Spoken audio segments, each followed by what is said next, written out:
अस्सलाम वालेकुम guys. Ramzan start होने वाला है और आप सब जानते हो रमज़ान से पहले घर की तैयारी कितनी इम्पोर्टेंट होती है। ग्रॉसरी, राशन, स्नैक्स, शरबत सब पहले से ही रेडी होना चाहिए। तो आज मैं पहुंच गई हूँ डी मार्ट रमज़ान की शॉपिंग करने। मुझे ऑलरेडी अंदाज़ा था कि क्राउड होगा, लेकिन इतना होगा ये बिल्कुल एक्सपेक्ट नहीं किया था।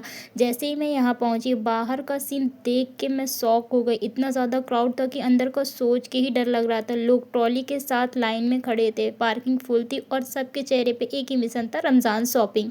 1 मिनट के लिए लगा वापस चली जाऊँ, लेकिन फिर सोचा जब आ ही गई हूँ तो शॉपिंग तो करके ही जाऊँगी। फिर मैंने ट्रॉली उठाई और बिस्मिल्लाह करके अंदर एंट्री ली। अंदर जाते ही जो सीन था, लिटरली पैर रखने की जगह नहीं थी।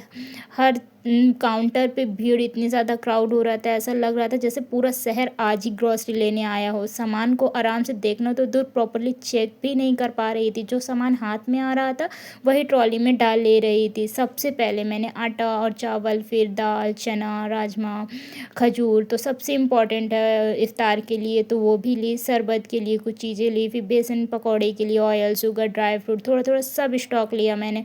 फिर स्नैक के सेशन पे आए। स्नैक्स में मैंने चिप्स, नमकीन, कुरकुरे, बिस्किट वगैरह सब कुछ मैंने लिया। अब आया अब उसके बाद सब कुछ लेने के बाद फिर मैं कपड़े के सेशन पे आई। फिर मैंने वहाँ पे कुछ कपड़े वगैरह देखे, मुझे कुछ पसंद नहीं आ रहा था, कुछ ख़ास नहीं था वहाँ पर।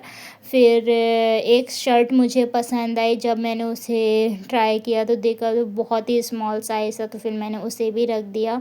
देन उसके बाद फिर हम लोग आ गए सेकंड फ्लोर पे। वहाँ पे बर्तनों के सेशन पे आ गए हम, तो जहाँ पे मेरी बहन चॉपर वगैरह देख रही थी, जो कि ठीक-ठाक था, बट लिया नहीं हम लोगों ने। फिर लास्ट में आई बिलिंग काउंटर पे।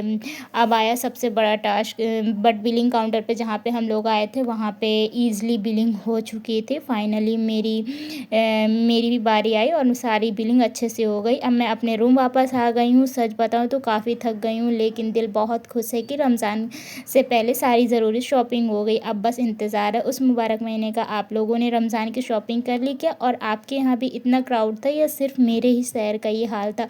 कमेंट करके ज़रूर बताना। रमज़ान मुबारक आप सभी।